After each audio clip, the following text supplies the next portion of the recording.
So we're going to look at Edge by Sylvia Plath today, and before I say anything I'd like to read the poem, and I'd like you to just consider the effect that the poem has on you as I read it, and as you read it, think about what it makes you feel rather than focusing on understanding the poem at this stage. Edge. The woman is perfected. Her dead body wears the smile of accomplishment. The illusion of a Greek necessity flows in the scrolls of her toga. Her bare feet seem to be saying, "We have come so far, it is over." Each dead child coiled a white serpent, one at each little pitcher of milk, now empty. She has folded them back into her body as petals of a rose close when the garden stiffens and odours bleed from the sweet, deep throats of the night flower. The moon has nothing to be sad about, staring from her hood of bone. She is used to this sort of thing, where blacks crackle and drag.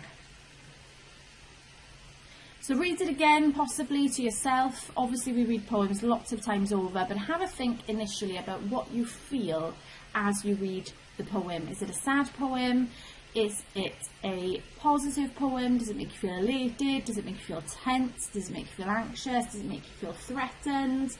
Does it make you feel bleak? Tell me, what do you think the mood and atmosphere of the poem is? What emotional response does the poem urge from you as a reader? The poem is quite an obscure poem, and it's worth knowing really that the poem was the last poem that Sylvia Plath ever wrote, and she wrote it days before her suicide, so it was written in 1963. It is in fact a poem about a woman who has, or maybe is soon to commit suicide. So death is the primary theme in the poem. Having said that, it's really important not to read the poem as being some sort of formal suicide note from Sylvia Plath. It's important to acknowledge that the autobiography exists, it is relevant, but it does not and should not colour the way that we look at this poem or approach it. We shouldn't make assumptions about this suicide being Plath's suicide.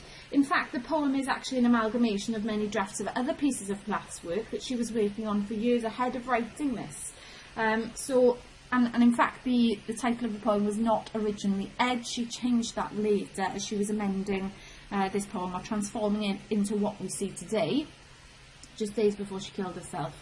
So given the process that has clearly taken place, we should not read it as Plath's formal suicide note. Now then, like I said, this is an obscure and ambiguous poem, and we need to look in more depth really at the images that Plath creates during the course of the poem in order to understand the nature of the poem and to appreciate its artistic value. We'll start with the title, shall we? So the title Edge implies, doesn't it really, a line between life and death. So I think that's worth sort of annotating to yourself. The title implies the theme of death. It implies this line really between what the woman is maybe and what she will be, the line between life and death, being alive and choosing to die. Interesting to note in the first sentence of the poem, the woman is perfected. The word perfected there is a particularly interesting one, isn't it? Why is the woman perfected in the poem? What is perfecting the woman, do you think? Is it that death perfects the woman? That's something to consider, isn't it? Let's think about that verb, to perfect. What does that even mean?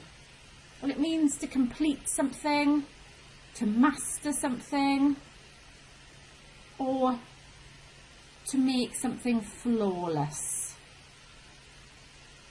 So you need to chew that over really.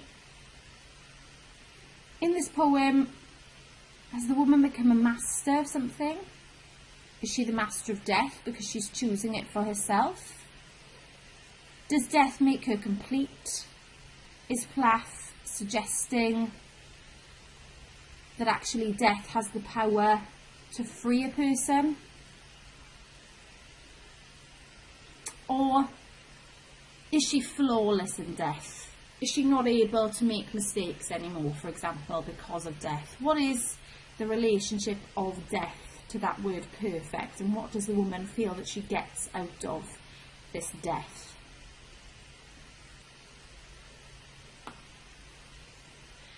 The next line then, her dead body wears the smile of accomplishment.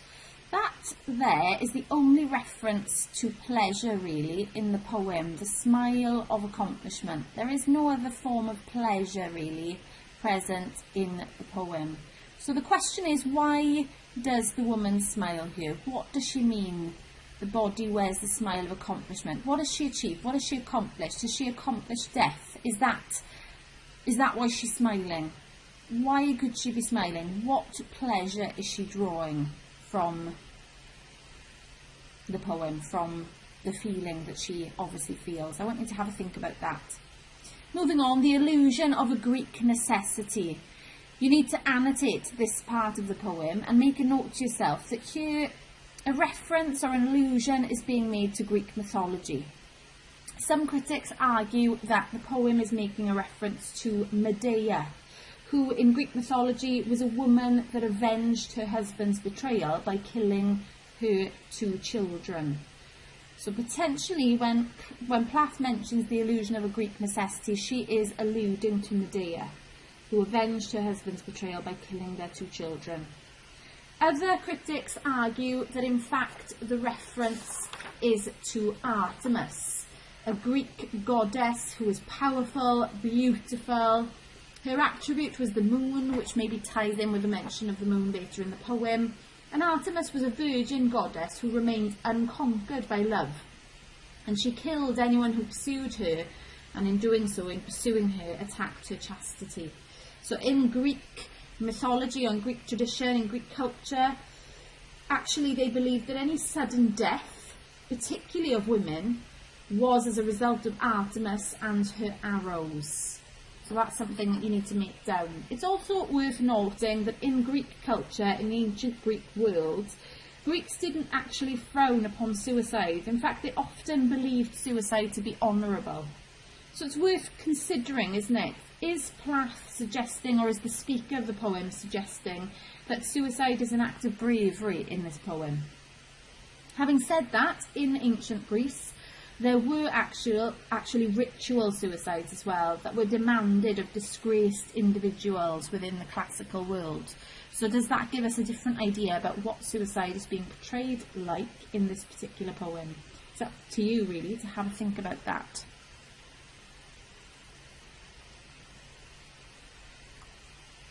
Let's look at the next bit then. Her bare feet seem to be saying, "We have come so far, it is over." So quite literally, the poem suggests that the woman has walked her way through life and has arrived at a point where she's decided that it's over. That it is over with a full stop at the end, what effect is created there? Why the punctuation? Why the full stop? Why the comma before it? Why draw attention to it is over? Have a little think about that. What effect does that have? Also, what do you feel at that part in the poem? Do you feel a sense of defeat? Do you sense finality? Do you sense elation? Do you sense relief? Have a little think about the kind of emotions maybe that part of the poem draws out of you. The next part of the poem is quite ambiguous, but potentially also quite macabre, quite disturbing, quite worrying, quite troubling, and adds a whole new element really to the poem. Each dead child coiled a white serpent, one at each pitcher of milk now empty. She's folded them back into her body as petals of a rose close when the garden stiffens and odours bleed from the sweet deep throats of the night flower. So there's more than one dead child. And the verb coiled there suggests that they're almost in sort of a fetal position. The word serpent to describe the children gives us an idea of her relationship with them. Yeah, she obviously views them as being troublesome really. She's not kind in her assessment of the children. Each one a little pitcher of milk now empty, sort of suggests that they've died as a result of the milk. Suggests that the children have been drinking the milk and have died as a result, which suggests that the children have been poisoned by their mother. That suggestion is continued with she has folded them back into her body, as if she's actually chosen to take them with her to the grave. She has actually makes this something, it sort of provides ownership, doesn't it? Okay, there's no ambiguity there. The sense is that she has actually purposefully done this. She's folded them back into her body as petals.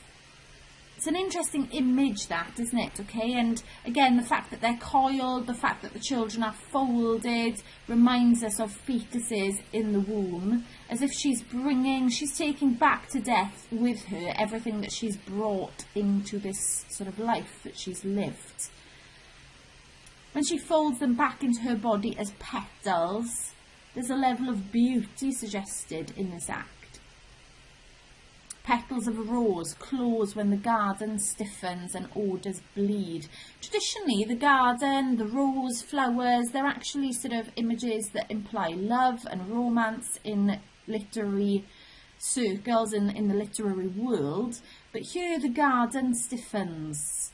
The odours of the flowers bleed from the sweet, deep throats of the night flower. So actually, those verbs present rather a different image of flowers and the garden.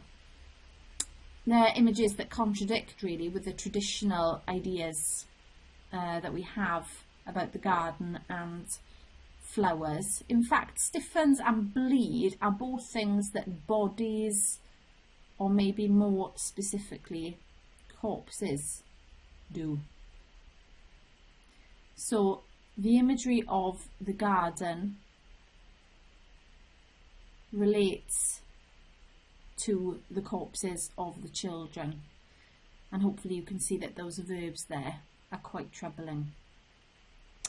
The moon has nothing to be sad about, staring from her hood of bone. The moon is personified as a woman. Why is that, do you think? What is suggested there? Is Plath suggesting that women have more trouble in their lives than men, potentially? That they deal with tragedy more often? Don't know. That's up for you to decide, really. When it talks about the moon having nothing to be sad about, it suggests really the insignificance, doesn't it, of suicide. Nothing to be sad about. It suggests the insignificance of the speaker as well, of the children, as if they won't be grieved, as if they won't be mourned, which is quite a bleak outlook, ultimately. She's used to this sort of thing. Her blacks crackle and drag. The fact that she is used to this sort of thing does maybe imply that women suffer tragedy more regularly than men, potentially.